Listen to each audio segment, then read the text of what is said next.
주의 친절한 화려한 기세 우리 마음이 편안하리니 항상 기쁘고 복이 되겠네. 영원하신 화려한 기세 주의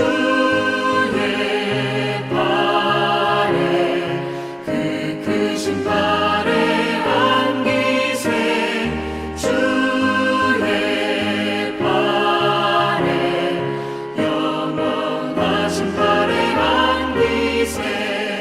날이 갈수록 주의 사랑이 두루 광명하게 비치고 천성 가는 길 편히 가리니 영원하신 화려한 기세 주의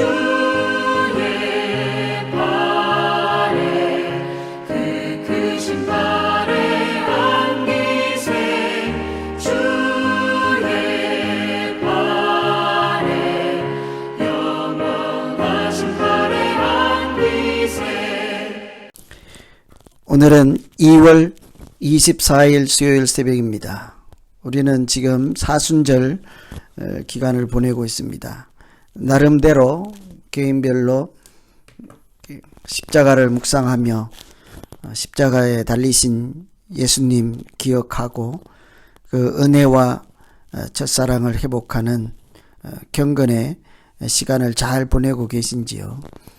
평소에 40일이면 적지 않은 시간인데 이런 특별한 기간을 정해서 자기 자신을 영적으로 신앙적으로 믿음을 돌아보는 일은 참 흔하지 않는 일이지만 우리가 한번 시도해 보면 참 귀하고 의미가 있는 그런 시간이 될 줄 믿습니다. 사순절 기간 동안 특별히 십자가에 가까이 하며 말씀과 기도와 경건으로 의미 있게 믿음이 한 단계 성장하는 귀한 시간이 되기를 간절히 기원합니다.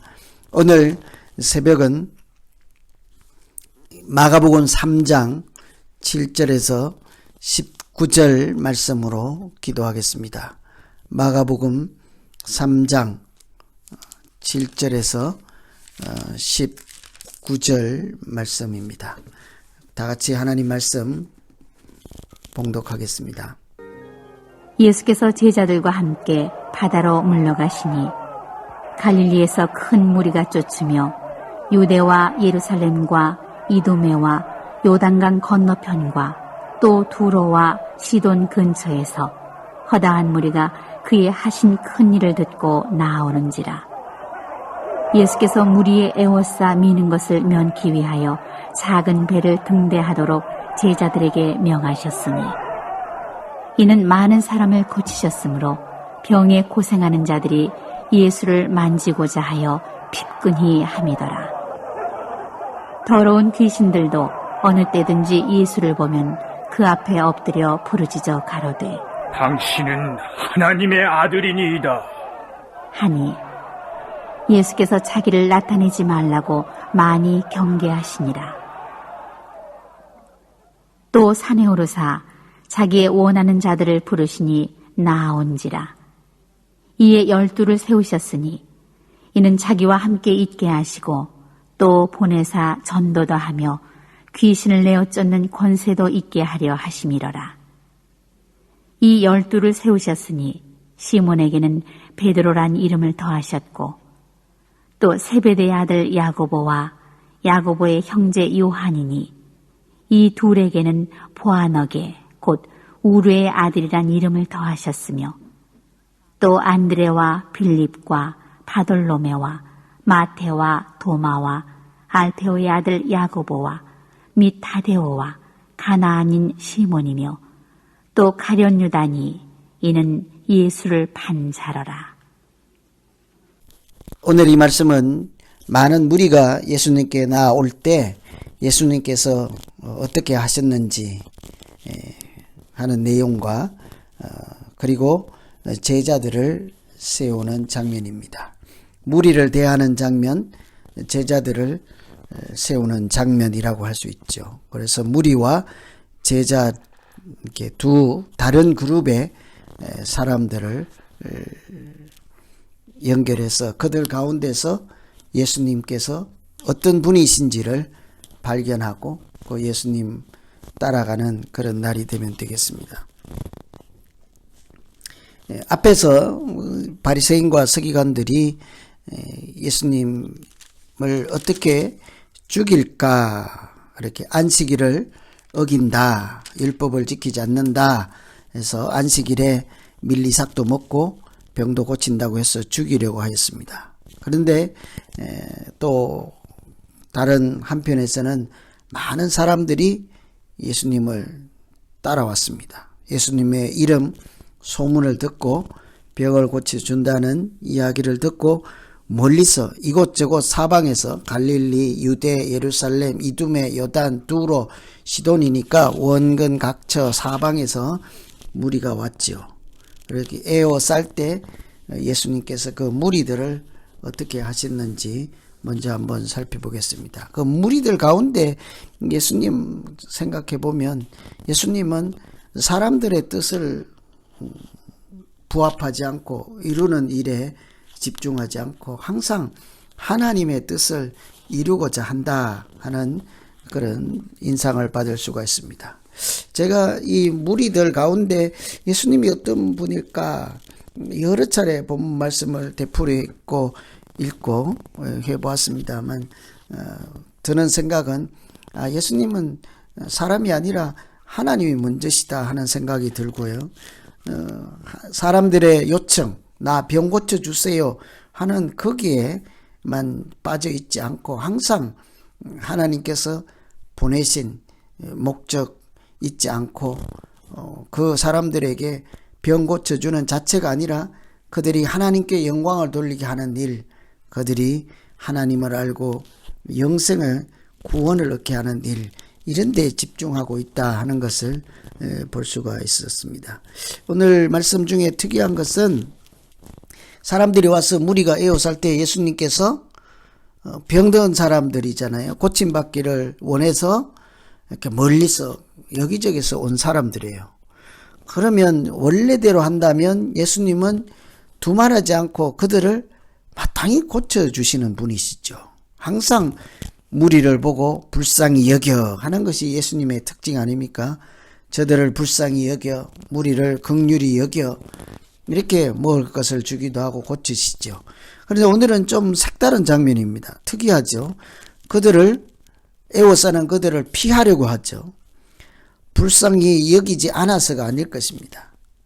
사람들이 몰려들 때 그 자리를 피하려고 하죠. 근본적인 겉으로 드러나는 이유는 그들이 밀고 에워싸니까 거기가 위험하든지 또 사람들이 이렇게 이목이 집중하는 이런 것을 원하지 않았는지 어쨌든 그 자리를 피하려고 하죠. 틀림없이 사람을 보면 나그네 한 사람이나 외로운 한 사람도 긍휼히 여기시는 예수님의 특징을 보면 그들을 불쌍히 여기지 않아서는 아닐 것입니다.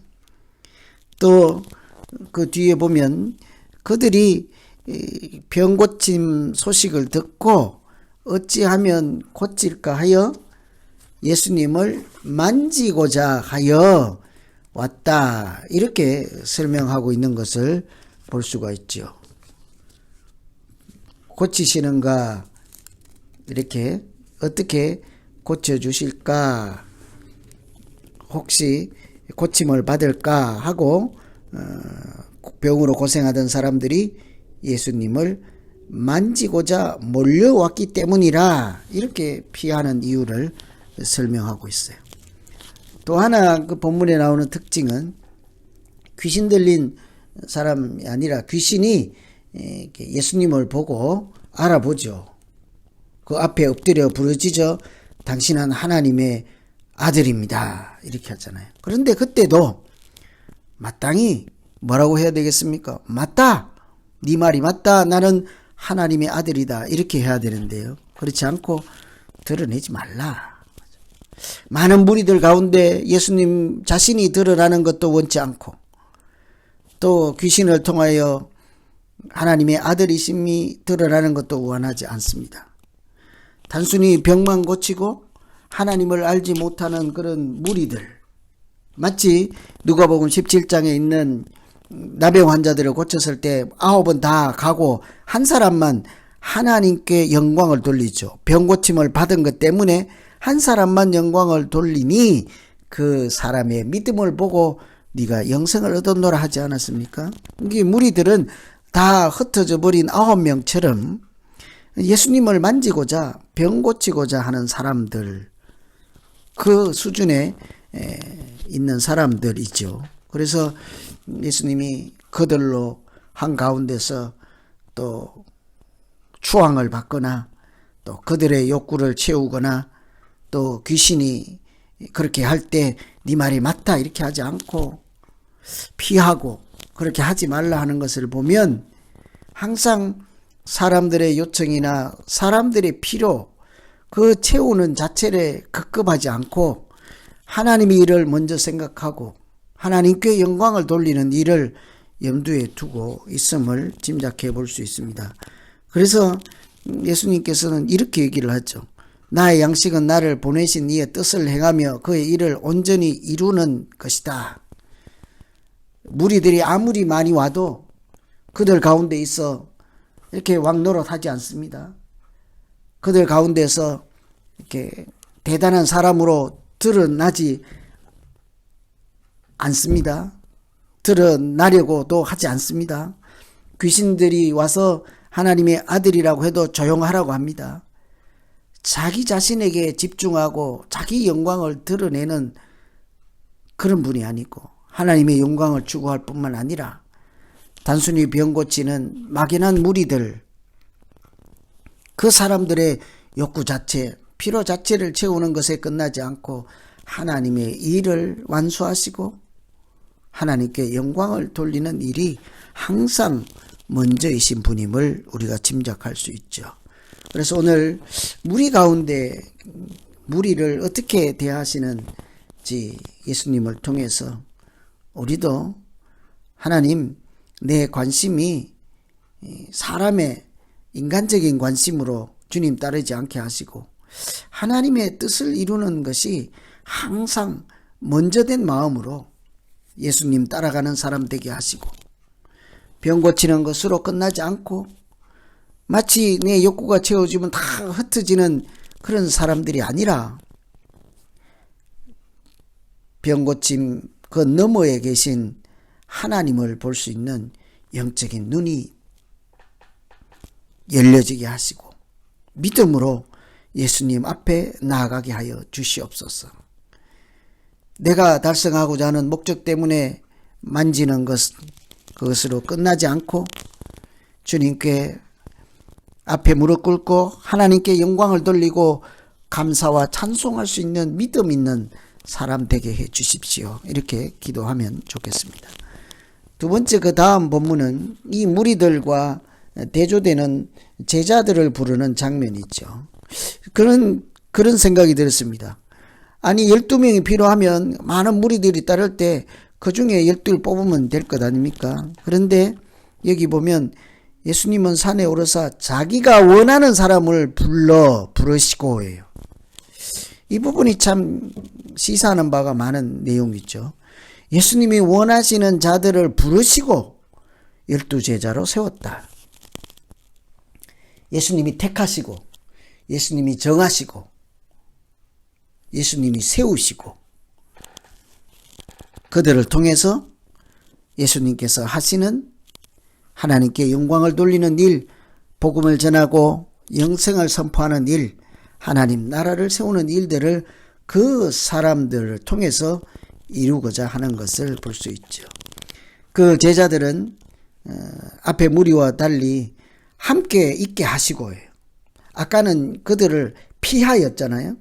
이번에는 제자들과 함께, 제자들을 예수님과 함께 있게 하시고 다른 면이죠. 그러니까 무리에 속할지 제자에 속할지 특징 하나, 예수님과 함께 있는가 하죠. 뭐 육체적으로 몸이 있는다 뿐만 아니고 마음이 함께 있고 뜻이 함께 있고 방향이 같이 있고 목적이 함께 있는 것 제자이죠. 그들에게 권능을 주시고 그들을 전도하려고 보내시고 예수님이 하시는 일과 똑같은 일을 하게 하시는 그런 장면입니다. 사람들을 특별히 부르신 제자들을 통해서 하나님 나라를 세우시는 분이시죠. 그래서 오늘 이 본문은 다소 좀 어렵겠습니다만 무리를 대하는 장면과 제자들을 세우는 장면 가운데 어떤 예수님이 우리 눈에 보이십니까? 병 고치고 흩어지는 사람, 무릎 꿇고 하나님 아들이라고는 하지만 귀신 하는 것처럼 예수님을 영접하지 않는, 어쩌면 무리와 귀신이 그런 공통점 한 가지 있다고 할 수 있지 않겠어요? 겉으로는 찾고 만지고 입으로는 말은 하는데 마음으로는 따르지 않고 흩어져 버리고 하나님께 영광도 돌리지 않는 그런 사람들 가운데 빠져 있지도 않고 오히려 원하시는 사람들을 불러서 함께 있게 하시고 그들을 통해서 하나님 나라를 세워가시는 예수님. 그런 모습 보시면서 오늘 우리가 어떻게 주님 따라가야 할지, 어떻게 하나님의 사람으로 살아가야 할지 같이 고민하며 기도하는 하루 되기를 간절히 소망합니다. 이제 오늘 말씀 생각하면서 같이 한번 각자 자기 자신 믿음과 또 경건과 또 이 사순절 기간에 자기의 삶을 놓고 같이 한번 기도하겠습니다. 하나님 아버지, 내가 힘들고 필요해서 멀리서 주님 찾아가지만 만지고 병 고치는 것으로 끝나지 않게 하시고 나에게 영생을 주시고 구원을 베푸시고 나를 창조하신 하나님을 바라볼 줄 아는 믿음 찾게 하여 주시옵소서. 하나님께 영광을 돌릴 뿐 아니라 감사하는 믿음 생활 되게 하시고 언제나 무엇을 하든지 예수님처럼 늘 많은 사람들이 추앙하고 따를지라도 내 영광 구하지 않게 하시고 하나님의 일을 먼저 생각하며 하나님의 영광을 구하는 자 되게 하여 주시옵소서. 하나님께서 부르실 때는 즉각 순종으로 나아가게 하시고 보내실 때는 보냄받은 곳에 마땅히 나아갈 수 있는 담대한 믿음도 주셔서 하나님께서 일하시고 역사하시는 통로로 인생을 살게 하여 주시옵소서. 한번 왔다가 가는 인생, 누구나 때가 있는, 죽음의 때가 있는 우리의 인생을 하나님 소홀히 살지 않게 하시고 또 나만의 목적 갖고 거기에 함몰되지 않게 하시고 하나님이 나를 부르시고 세우시고 보내시고 함께 계시면서 보고 배우고 따르게 하셨던 그 목적을 따라 소중하게 가치 있게 존재하고 살아가는 사람 되게 하여 주시옵소서. 특별히 사순절 기간에 십자가를 생각하며 나를 사랑하사 나를 위해서 자기 몸을 뿌리신 예수님의 은혜를 더 깊이 묵상하고 감사하는 귀한 절기가 되게 하여 주시옵소서. 예수님 이름으로 기도하옵나이다. 아멘. 계속해서 기도하시겠습니다. 주의 십자가